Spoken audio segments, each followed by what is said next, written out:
അസ്സലാമു അലൈക്കും. പിന്നെ നമ്മളിപ്പോൾ എന്നുള്ളത് മണ്ണാർക്കാട് അംസാക്ക ജിയോ പമ്പൊക്കെയുള്ള മുതലാളിൻ്റെ മൂപ്പരെ സ്ഥലത്തപ്പോൾ ഉള്ളത്. അപ്പോൾ ഫസ്റ്റ് തേൻ എടുക്കാനായി പെണ്ണ് കേട്ടോ. അപ്പോൾ തേൻ കറക്കാനുള്ള പരിപാടിയാണ്. അത് കുറച്ച് മക്കളുണ്ട് അതിൻ്റെ ഇടയിൽ, ഇത് കുഴപ്പമില്ല. അപ്പോൾ അടിപൊളിയായിക്കണ്. എൻ്റെ ഏകദേശം ഒരു 1.5 കിലോ ഒക്കെ തേനുണ്ടാവും ഇൻഷാ അല്ലാഹ്. ഏതായാലും നമ്മൾ ഇപ്രാവശ്യത്തെ ഫസ്റ്റ് തേനെടുക്കലാണ്. അത് മണ്ണാർക്കാടാണ് ഇപ്പോൾ ഉള്ളത്. ഇതൊക്കെ ഒന്ന് ചെത്തണം. അവിടെ മൂട്ടിയതൊന്ന് നല്ലൊന്ന് ചെത്തി കൊടുക്കും. അവിടെ മൂടിയാലേ തേന് മൂപ്പാവുള്ളൂ കേട്ടോ.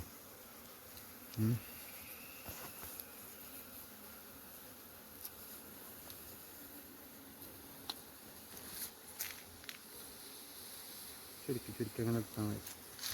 അങ്ങനെ വെക്കും. കറക്റ്റ് എന്താ ഒരു സൈഡ് ഇറക്കിയിട്ട് വെക്കും. ഈച്ചനെ ഇങ്ങനെ ഊതിക്കളയണം.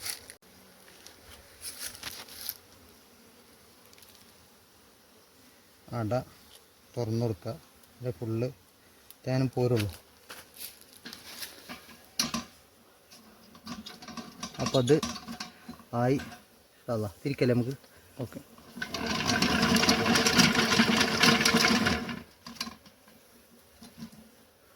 ഈ ഭാഗം കഴിഞ്ഞു കണ്ടോ, അടിപൊളി.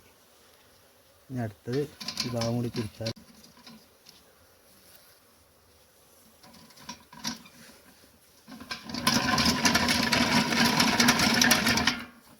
ഇത്ര മതി.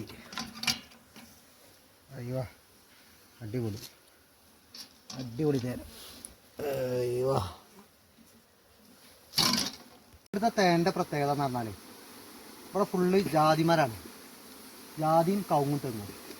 അപ്പോൾ തേനൊന്നും കൂടി ടേസ്റ്റ് ഉണ്ടാവും. ഈ ജാതിമരത്തിൻ്റെ തേൻ നമ്മൾ എടുത്തതൊക്കെ ഭയങ്കര ടേസ്റ്റാണ്. ഇതിൽ പൂമ്പൊടി നോക്കി, നല്ല പൂമ്പൊടി ഉണ്ടാവും ഇവിടെ. കണ്ടോ, നല്ല പൂമ്പൊടിയാണ്. കാട്ടുതേൻ്റെ അതേ പവർ കിട്ടും. കാട്ടുതേൻ്റെ പവർ കിട്ടി തേൻ. അതാണ് ഇവിടുത്തെ. അങ്ങനെ ജാതിമരമൊക്കെ നോക്കി, ജാതിയും കവുങ്ങും തെങ്ങും ഓക്കെ ഇഷ്ടം പോലെ ഉള്ളത്. ഇപ്പോൾ ഇതിൽ റാണി ഉണ്ടോ നോക്കണം, അതും കൂടി ഒന്ന് നോക്കിയിട്ട്. ഇതാണ് റാണിമുട്ട. ഇതിപ്പോൾ ഇന്ന് നമ്മൾ വന്നിട്ടില്ല എന്നുണ്ടെങ്കിലേ ഈച്ചാൾ കുറേ പോയിരുന്നു. ഇത് കറക്റ്റിൽ ഇതിൻ്റെ കാര്യങ്ങൾ ഇങ്ങനെ ചെയ്ത് കൊടുക്കണേ, എന്നാലേ നമുക്ക് തേന് കൂടുതൽ കിട്ടുള്ളൂ.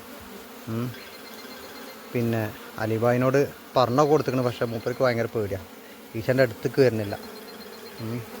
ഈ സാധനം ഇത് കണ്ടോ ഈ സാധനം ഇവിടെ ഇങ്ങനെ പൊന്തിക്കണം. ഇതാണ് റാണിമുട്ട. അത് നാളെ വിരിയേണ്ടതാണ്.